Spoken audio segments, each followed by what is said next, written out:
Our bodies are not failing us, but our strategies are failing us. We think, oh, I don't have 60 minutes. You don't need 60 minutes every single day to weight train. Like if you have 20 minutes, you make the most of those 20 minutes. Something is better than nothing. It comes down to no excuses. There is always time to fit something in if it's important to you. Hey everybody, welcome back to the Own It Show. I'm your host, Justin Roethlingshoefer. And if you're new here, first off, I just want to welcome you. This is a place where we get to empower, equip, and educate you on what it looks like and truly what it means to take ownership of your health, because there's so much confusion out there. There's the marketing science, there's the fear mongering, there's the misinformation that I think just blankets this industry in such a crippling way. And we aim to break through the noise. We aim to break through the noise to give you something that's purposeful, meaningful, and personal to you. And that's why today, really what I did was I summoned some of our best coaches on our team on the female health side, people who have walked the walk, people who have done the studies, people who have done the research, people who have gone through the education, but more importantly, they've actually gone through it themselves. And really leaning into the female health, female hormone, perimenopausal, prenatal, postnatal, postpartum area that really in the health and wellness industry is just completely forgotten and left to the side. Hey guys, this episode of the Own It Show is brought to you by Holy Health, my new book coming out on August 11th, The Habits and Rhythms to Heal Your Body and Transform Your Life. If you go to holyhealthbook.com right now, you're going to have access to pre-order this book. And if you do so in bulk orders, whether that's for your team, for your church, for your congregation, for your family, for your friends, you're going to have exclusive access to specific things such as meet and greets with Phil Wickham and myself at their concerts. You're going to have access to different events down here in Miami. You're going to have access to our launch day in New York City on August 11th, as well as a 5K run the next day with Phil Wickham, and a whole bunch of other benefits that come with things that we talk about here on this podcast, like cellular testing and different experiences down here in Miami. And so go to holyhealthbook.com, gain access to this right now, and I can't wait to have you join the Holy Health movement. I couldn't be more excited to bring our team on to dive into a lot of topics that I think oftentimes get misunderstood, but more importantly, overlooked. And I've made this statement for a long time, but women are not little men. They cannot be treated the same. They cannot be seen as the same. They have to be treated as unique, beautiful, wonderful individuals, just as they are. And that's what we're going to dive into today. So Emily Rusch, Emily Mitchell, and Miss Stefanie, it is so great to have all three of you on. And I'm just so grateful that you guys came and joined me. I'd love to so for each one of our listeners, guys, I'd love for you to just introduce yourselves in 60 seconds or less so that we can get into really your brain power and superpowers as to who you are, your background, and the passion that you have for and expertise you have for helping people. And Emily Rusch, let's start with you. You know, in context of what we're going to be talking about here, I'm a mom to 3 boys. So I've, crossed over from little kid hard to teenage hard. I have a 18-year-old getting ready to, launch and go off on his life. I have a 16-year-old son and a 12-year-old son. And so our life is very, very busy with extracurricular activities and friends and kids, going a million different places at once. My job here is, most of my job, but then I go home to a second part-time job, which is chauffeur and chef and counselor and maid and, and everything else. So I live a very rich, busy life, and I'm trying to enjoy the moments as they're here and not wish any of the time away. So really enjoying time with my 3 teenagers and my husband. A little bit of my background is I've been in the healthcare industry for about 2 decades through hospitals, clinics. I've worked in mind body studios. And really my passion ever since, I became a health coach about 9 years ago is really helping women. That's been my passion, to help women find balance in their lives, joy in their life, coming into prioritizing self-care, rest, so that they can live fully. Listeners, if you haven't yet, Emily and I did a podcast, an amazing podcast that dropped about 2.5 weeks ago. And by the time this comes out, I guess I should probably drop dates, but we're talking about late February is really when our podcast dropped, beginning of March, and it's definitely worth a listen. So go dive into that. And Miss Stefanie, why don't you go next? So my story is a little circuitous. I actually was an educator for about 15 years. I taught middle school, high school, college, and it wasn't until my son had a major health crisis when he was born and was in the NICU that I pivoted to health and wellness. And all the while I was teaching, my own body was falling apart. So when I realized that his life was in the balance, it made me refocus on my own health. And I shifted careers. I got all my certifications, and I've been coaching for about the past 11 years. And like Emily, my focus really is on women's health. I love working with men, but it's a completely different thing to work with women who have gone through what I've gone through, from miscarriages to thinking that you're going to lose your child, your living child, and just all the hormone imbalances, the autoimmune disease, everything that is very familiar to a lot of women out there. So that's really been my focus for the past 11 years. And I'm just so honored and privileged to be on a team with such strong, knowledgeable women. And there's power in numbers. So Yeah, dealing with all these women is really, really wonderful. I love it. I love it. And again, listeners, we had and by the time this one comes out, the podcast with Stefanie should have dropped as well. So that's going to be at the beginning of April, and super excited about that one. And just all the wisdom that was dropped in there. So how do you fast like a girl is that knowledge that kind of came from that one. So really, really great, really great. Miss Emily Mitchell. Thanks for having me today. I'm excited to be on this panel with these amazing women. My background a little bit different. I was a competitive distance runner, pretty hardcore in high school, and during that time, my dad actually had a heart attack, and when they went in, he had to get a quadruple bypass surgery. It was like just kind of eye opening. Didn't have a very healthy lifestyle on that regard, but when he had that, I got my cholesterol tested, and it was elevated, and I considered myself pretty healthy growing up. And that just kind of actually triggered me to really think about, investigate the power of nutrition. So I went to school, got my undergrad in dietetics, became a dietitian, got my master's in exercise science. And I was just really driven about really changing the norm. Like, how can we really use nutrition to get an edge, like competitive edge in terms of athletics? My background is a little bit different in terms of nutrition. I worked with the very elite of athletes in the professional realm, collegiate realm, who were driven to really use nutrition as a tool to get that 1 or 2% better.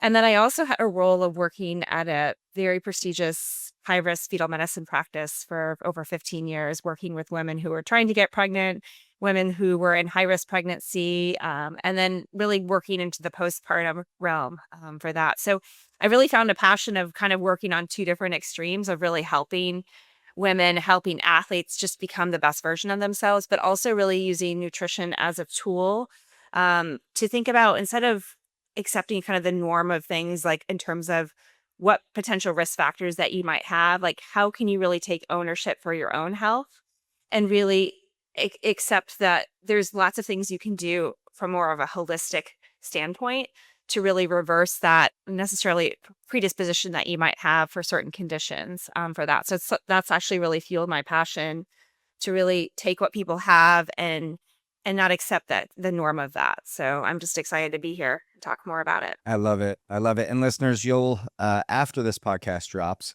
Emily and I will dive deep into what does it look like to actually increase strength on the women's side? Like, why is muscle mass so important?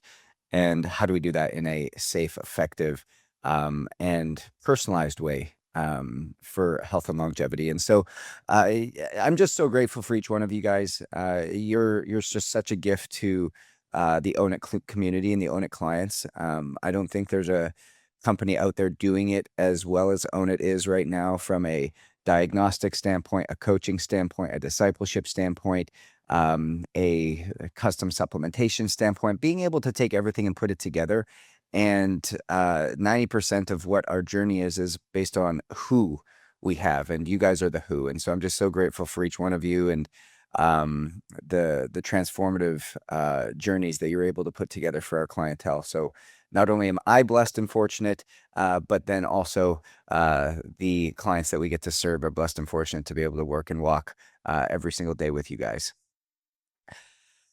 I want to come back to some of the questions that I went through, and I did a deep dive as I was preparing for this.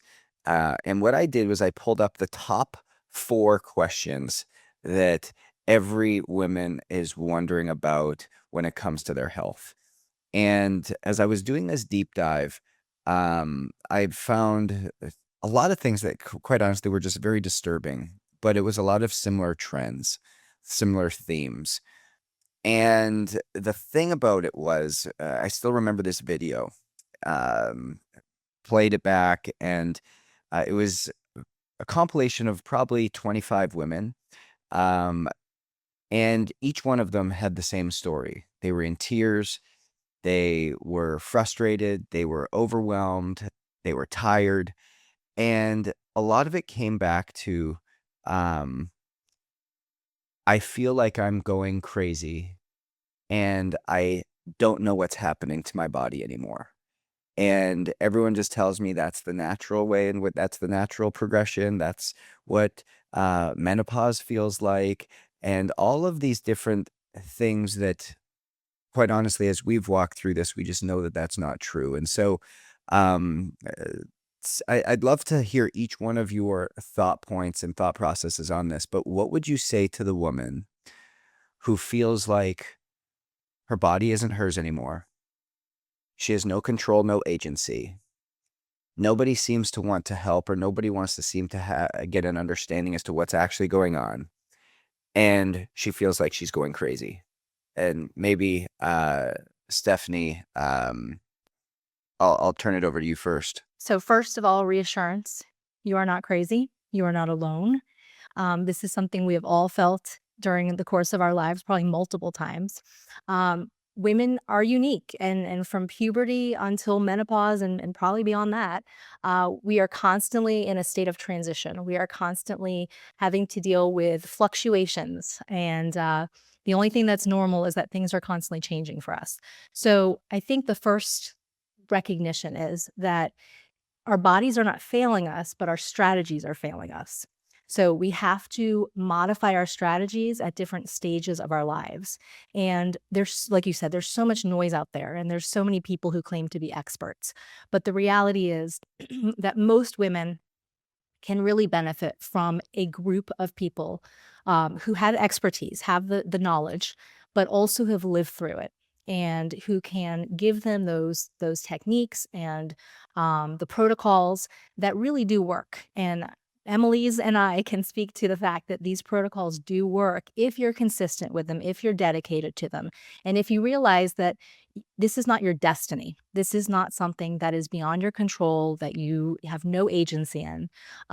It's just a matter of being with the right people, having the right expertise, and having someone who's going to hold you accountable, but also be your biggest cheerleader. So I just want women to know that they are not alone, and we are the ones who can help you filter out all the noise and focus on what really works. I love it. But if you were to give your top strategy that you've experienced, that you've seen for somebody going through perimenopause, what would that be? What would you suggest as your top strategy to focus on physically, but then also your top strategy mentally and emotionally? So maybe one of each. Mhm. Well, as Emily was saying, and as you're going to discuss with her in your podcast, we cannot underestimate how important it is for women to work on strength training and bone health, especially at this phase in our lives. So I think any weight bearing exercise, as much as possible, is critical, preferably as early as possible. So with the right training, with the right person guiding you. So physically, I think that's the most important thing. But emotionally, spiritually, mentally, is sleep. Sleep is the biggest lever that we can use. That is the biggest thing the tool that we can use to get through everything else that we're going through. And sleep should not be sacrificed. really for anything else. Yeah. And that's something that I think a lot of us are all too willing to give up or to shortchange. Mm. But especially during hormonal transitions, that sleep is exactly what we need in order to make sure that we have recovered properly. And, we were going to get into more depth on this on our next podcast. But in essence, sleep should never be sacrificed. It's great. Emily Mitchell, we building off of what Stefanie said, when it comes to weight training and really being focused on um, lean muscle mass, lean muscle tissue, being able to empower women across this board, what would you say to number one, how you effectively weight train for women, especially during that menopausal time? Uh, but uh, secondarily, is what would you say to the woman who's like, I just don't have the energy. I don't feel motivated. I don't feel like I even know what I'm doing. What would you say to that person? I think too, like as we get older, we think that our 20-year-old self, like we may have more of the time, like we didn't have kids maybe then. We had more of a priority to devote more time to the exercise. And I think what we often set ourselves up for is failure in the fact that we think, oh, I don't have 60 minutes. You don't need 60 minutes every single day to weight train. Like if you have 20 minutes, you make the most of those 20 minutes that you have, and you can think outside the box. I think that's part of when people give the excuse of they don't have time because they have their kids.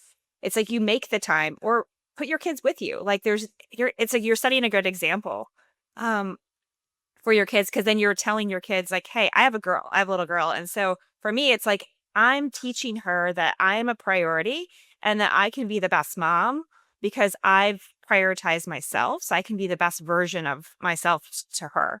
But I'm also setting the example of like, hey, when she's going to be going through the same thing in her life, and I'm setting the expectation of how a woman should live her life. Like it's a huge responsibility, but to me, it's like ownership because I'm teaching her in the same regard. So I have weights here. We do stuff together all the time. We have little friendly challenges. She's in sports as well. She wants to get strong muscles. She can actually do more pull-ups than me, which is funny.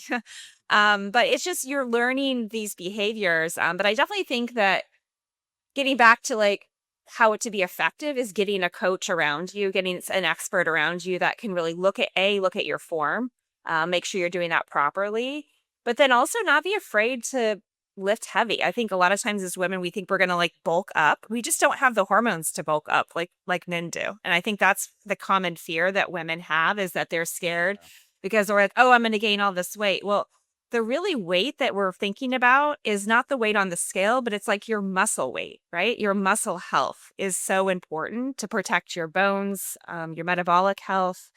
I think we need to get away from the scale and really think about like how much muscle can we preserve? Because just naturally as we get older, our estrogen declines. And so it's harder to build muscle. So we have to be more efficient in that process. It's such a great point that you bring up when we think about the concept of bulking up in weight. I've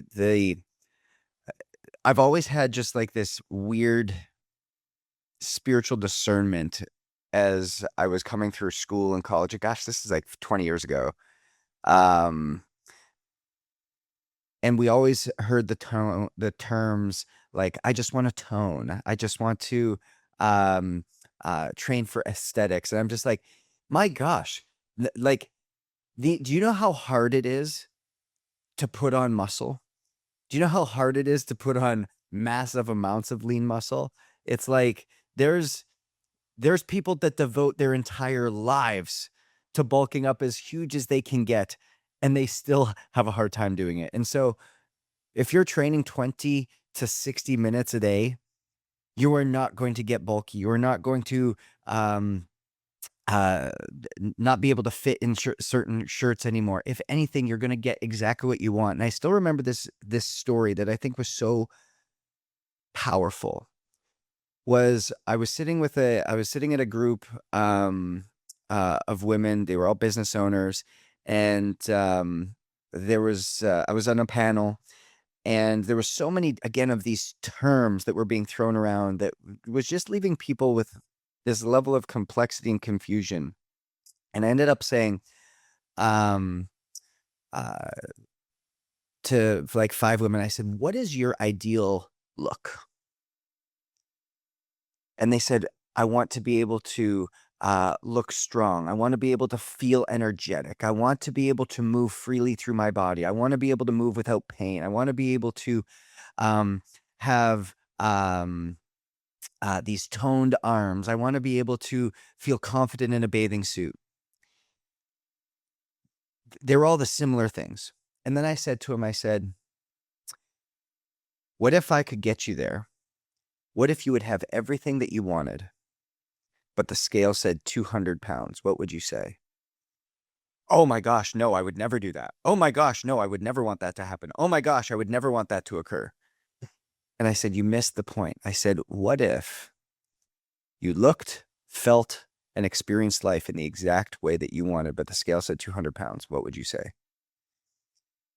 "Well, no, I wouldn't do it." And it just brought me back to the concept of what you said here, which is that we have been so locked into what a number says on the scale and not actually having clarity and understanding of the body of how we're working. Now, that doesn't mean that a 5'4" woman is going to be 200 pounds and have that look. That's not what I'm saying. What I'm saying is we got so tied up in the mentality about what does the scale say and not understanding how the body actually functions and the difference of weight of a bone density, of a muscle density, of a fat density.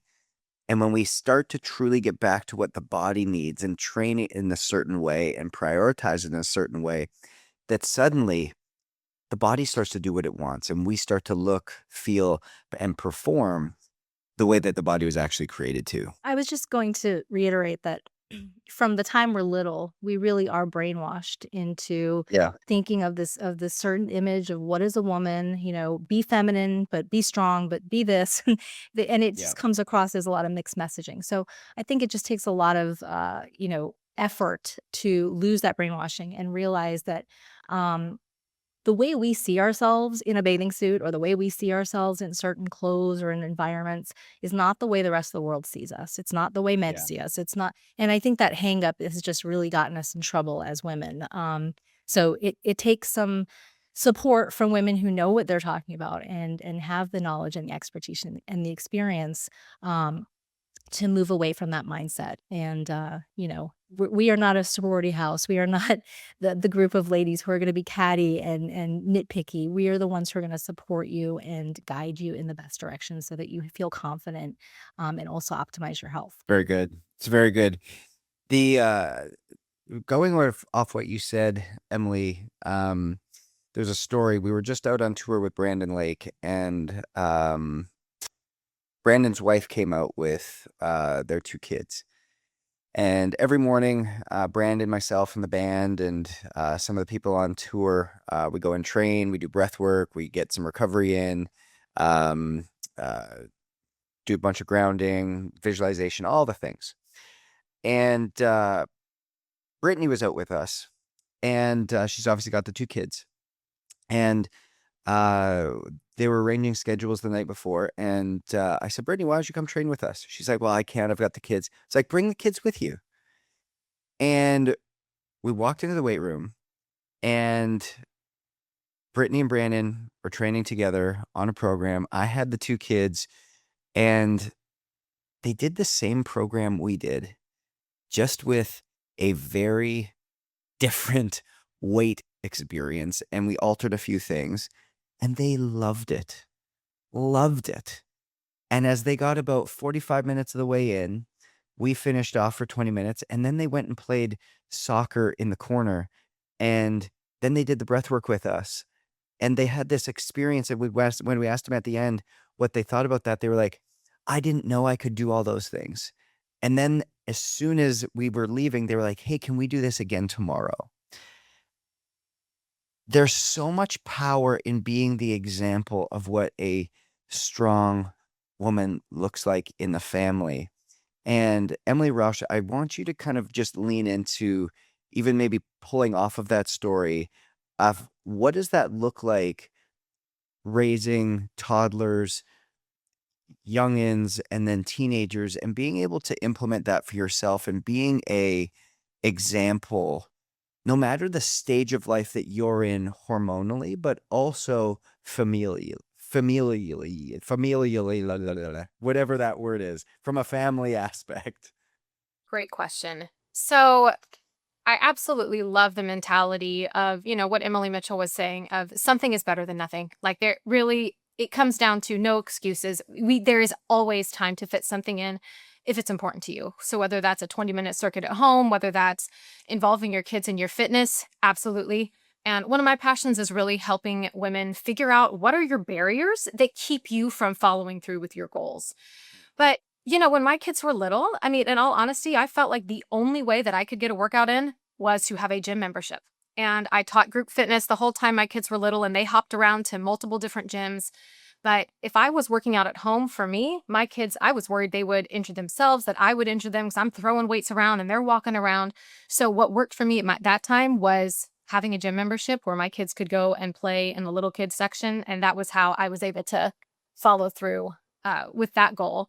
But we've always had a home gym too. We've always had, resources available, like Emily was saying, free weights and things. And now that my boys are teenagers, my 16-year-old yesterday actually had this challenge for himself. He wanted to do 500 push-ups a day. And I was like, first of all, that's a lot.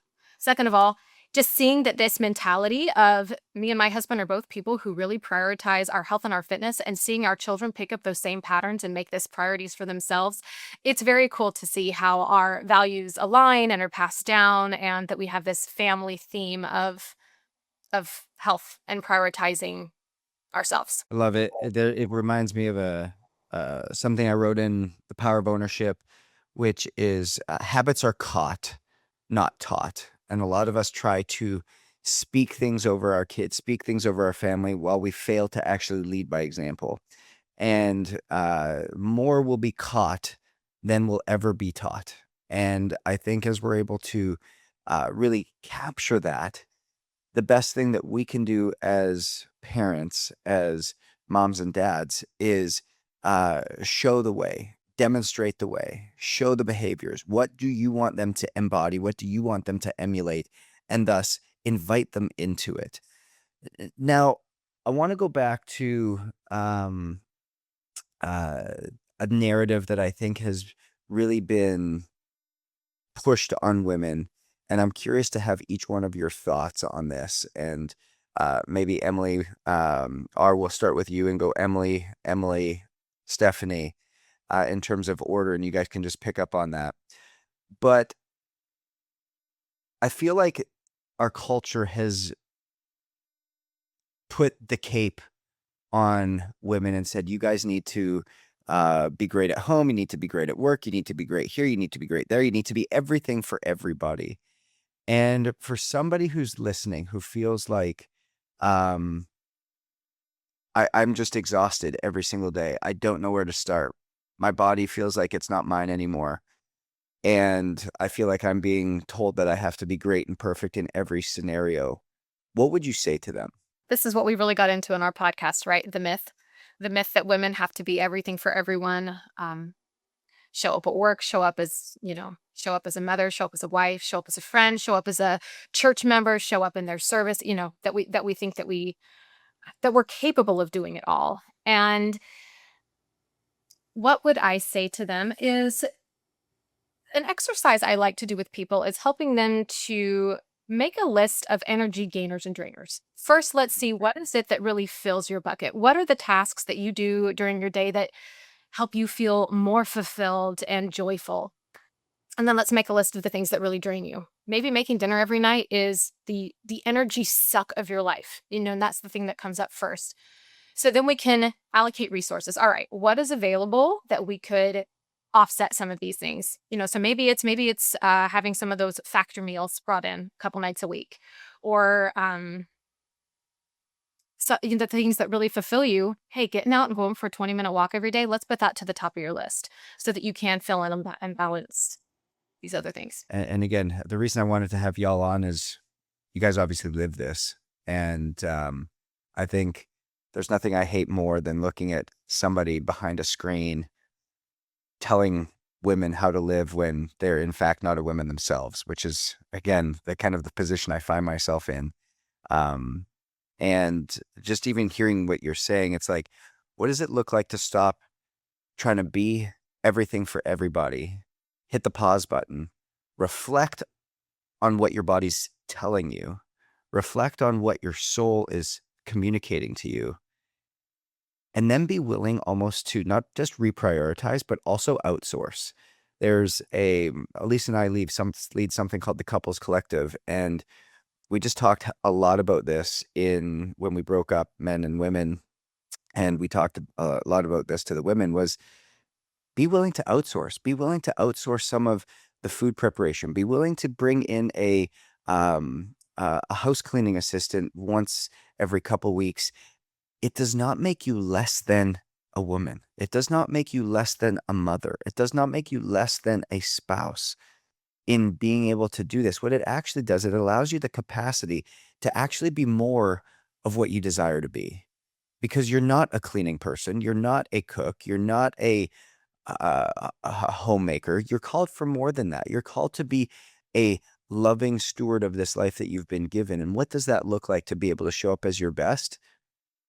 You don't have to carry it all. And just adding on that, a trap I see women really fall into is the should trap. I should be able to do this. I should be able to, do all of the things. And so then it's very easy to get caught in the shame cycle when you find that you can't.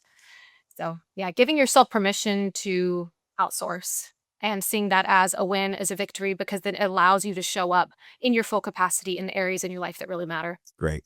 I love it. I love it.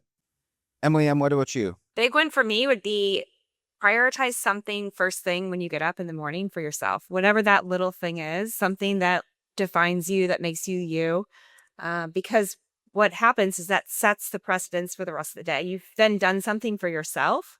You feel more fulfilled versus going through the whole day, maybe hoping to get something for yourself in the evening. Maybe not. Who knows? Things always shift and change all the time.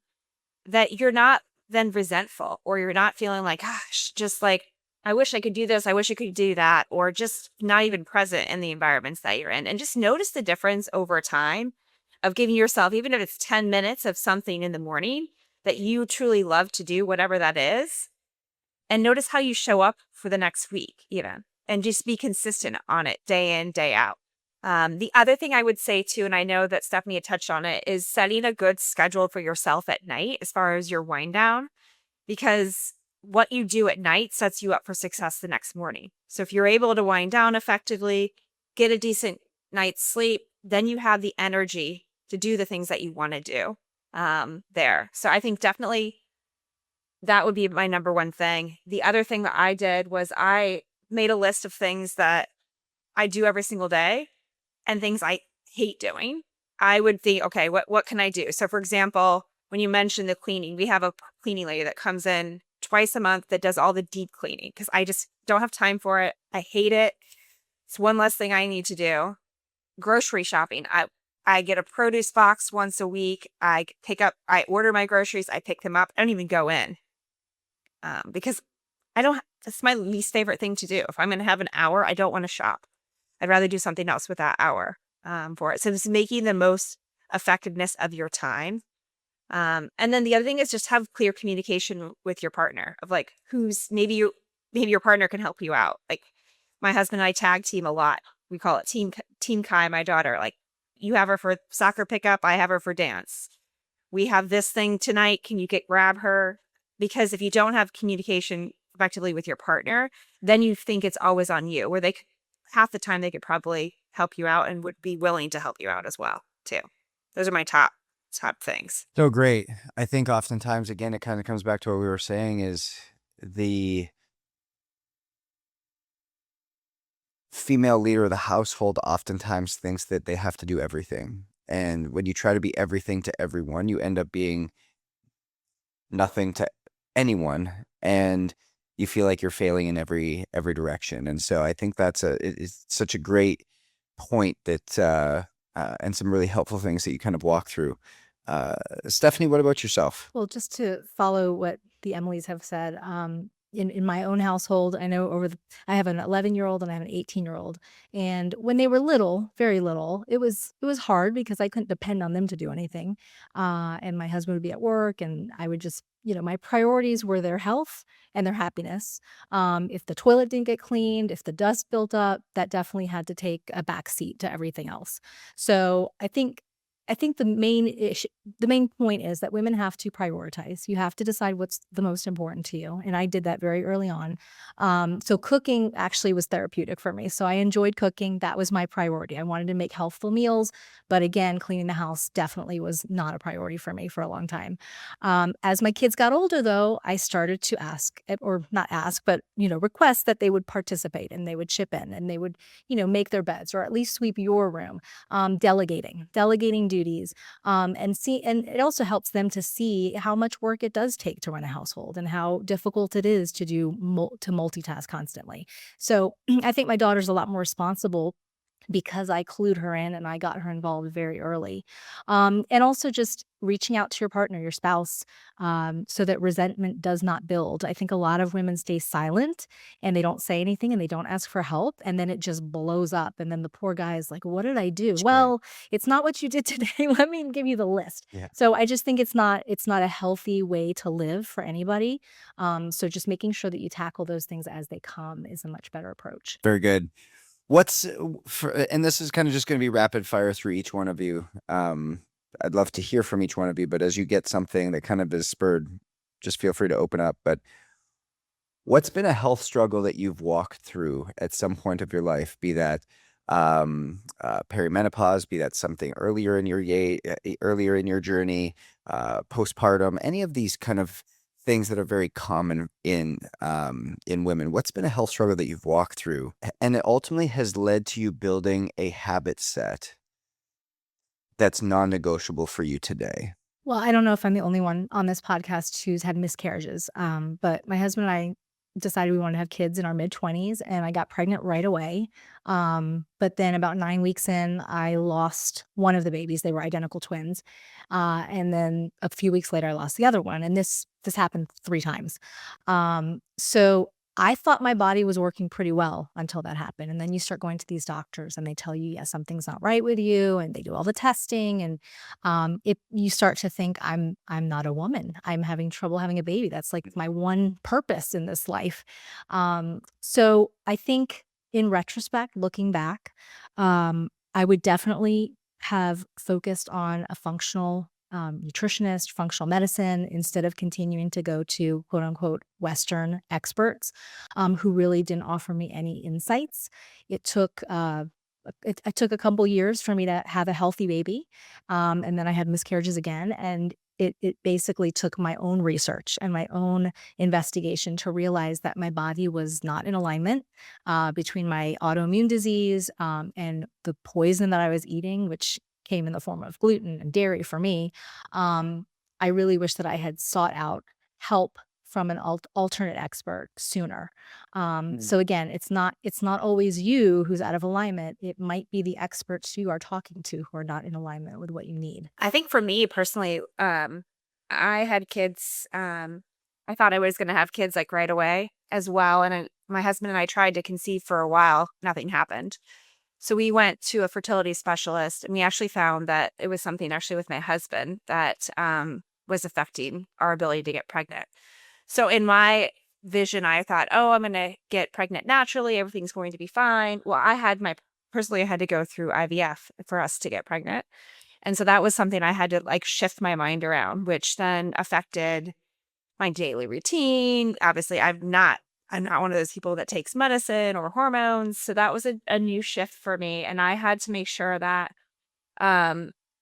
during that time, they were like, oh, you can't do any activity. You can't do all this. And for me, it was like really like that was my mental release. And it was really hard for me, I think, at the time to get pregnant during that time because I was so stressed because I couldn't get the mental release that I normally had. So it was like this counterintuitive thing.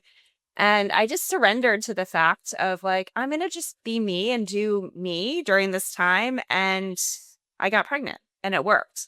So I think that was a really kind of eye-opening for me. And that kind of set the stage for myself during my pregnancy. And then even afterwards, because I remember looking at my daughter after I had her and was like crying. So I'm like, how can I do this? Like, how can I be a parent and like be everything to this girl? And I realized like I need to be able to make sure I'm mentally in a good place to be the best mom for her. And so I've just carried that with me throughout the rest of this so far up to my life right now, is making sure that my mental health is a huge priority. That I always prioritize something for myself each day. Otherwise, I'm not going to be the best version to anybody there. It's beautiful. I love it. I love it. Emily Rusch, what about you? Oh my gosh. Emily and Stephanie, you're just both amazing. I like feeling feelings hearing you talk about your stories to get your babies into the world. Oh, health challenges. I have had my fair share of health challenges that started as a teenager, continued to now. But to specifically answer your question about a health challenge that I've overcome, that I continue to work on, that it's taught me, that I'm prioritizing, it's going to come back to my cancer diagnosis when I was 31. And the other side of that, the healing that's taken place as a mother, is gratitude every single day that I get to experience life with these kids, that I get to be woken up by them in the middle of the night, that I get to wipe their grimy handprints off the wall. It's finding gratitude and joy in the things that could so easily tear me down. And not to say I don't get angry and frustrated with my kids, I certainly do, but each day is approached with gratitude. And that's something that I like to do with some of my female clients or male clients too, but just in this context of, hey, what are you grateful for today? Because it's so easy to default into everything that's not working. Hey, I didn't work out today. I didn't eat how I wanted to eat today. I didn't have that conversation with my husband. But hey, let's look at all the places you were able to show up. Let's pay attention to what did work today so that we can continue to build on this gratitude that you get to wake up and experience every day with your family. It's so good. Again, kind of another one-liner I've got is um, that we're only as sick as our secrets. And oftentimes there's so much that we're keeping buried inside of us, whether that's the shame, the guilt, the feeling of not being good enough. And uh, that they're those unseen, unlooked, unaddressed emotions that are set free oftentimes through gratitude, through a change in perspective, really hold us back and cause a lot of our slow decay, our slow degrading of our health long term. And I see so many powerful women in my life, be it my mom, be it my wife, who have carried so much, and there's this pleaser and perfecter mentality that they have to walk through or feel like they have to walk through to answer the question, am I lovable? And by being able to come back and know that they're loved unconditionally, by knowing that they have a environment and an ecosystem that supports them, their health, their well-being, and seeing them thrive as the number one uh, thing that I want to see my wife do and that I want to see my mom do, and that these are the environments that we try to create for them, has just unlocked something completely new. And so I love the aspect of the mindset of the gratitude side that I think is really free and opening for women. As we close here, I'd love to hear from each one of you. Uh, if you were one of our listeners, high performing woman who is raising a family, building a business, working in a ministry, doing something of purpose, and you felt like you had all of these things you were trying to navigate through.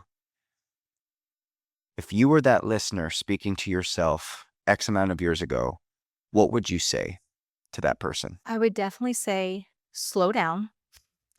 This is not a race. Yeah, Um, it's good. and realize that your plan today is going to change next week. Your plan next week is going to change next month. And that is okay. That is okay. I think we have to forgive ourselves a bit more than we do, and That's great. and just understand ourselves better. So that would be my best advice. I would say for me is really just be present in the moment. like each day, like getting something out of the day. Like, what was your win for the day? Is there anything that you would have done differently? What can you learn from that day and really grow from that? Because then I look back and I'm like, I don't feel like I'm in my 40s. Like, I feel like I'm still a 20-year-old, right? Emily Mitchell walks a marathon every day. Right, exactly. Like, I feel great. So I think that's also accepting that, like, because you're older doesn't mean that necessarily you're gonna be necessarily feel different. You might. I mean, obviously I shift and change based on where I'm at right now in my life. But I think is just like kind of like you said, finding gratitude, Emily, but like just being really present. Cause I look back and I'm like, oh my gosh, I forgot what happened like 20 years ago. Like, I wish I could remember each moment for it, that I can remember little things when I really was more present. They always say, like, you remember like the really good things or the really bad things, but maybe not the stuff in the between. But I really think if you are really present, there's little things you can remember and reminisce on more. And I'm just really soaking more of that in as I get older. What I would say to this person is, I got you, girl. Like, this is hard. You are fighting battles every single day, and you are doing great. Women are so hard on themselves. Give yourself more credit, give yourself more grace. You are showing up in ways that you could never understand or even comprehend. You're doing amazing. You're doing the best you Right. can with what you have available to you right now. This moment, what you're experiencing, this will not last forever, whether it's good, bad, hard, ugly, beautiful. Just like Emily Mitchell said, being in this moment right now, enjoying it for what it is, remembering it won't last. Each opportunity is an opportunity for you to learn, to grow, to transform. This is why we're here. We are here to do the hard things. And each day you get practice doing that, you are just progressing farther along in your journey. Beautiful. And each one of you, I think, just embodies that so well. I truly believe the people that you are best equipped to help is the person of which you used to be. And because so many of you have walked this journey, not just in, I think this is why our Own It team is so special, you're just not a bunch of people with degrees, certifications, and credentials, but you're people who have actually walked the journey. And it gives you a level of authority. It gives you a heightened level of authority because you've gone through it and you're implementing it and you're walking it in your own lives. And that's why an Own It coach is so special and unique in and of itself. And you guys just embody that so well in your walk every single day. And for listeners out there, I hope and I pray that as you listen to Emily, and Stefanie speak, that you can see yourself in them. You can see yourself in their walk and in their journey and realize that everything that you're marketed to through social media, everything that you're marketed to through some type of campaign, that it's all about optimizing your hormones. We just need to you're just one supplement away. You're just one new plan away. That's not actually the case.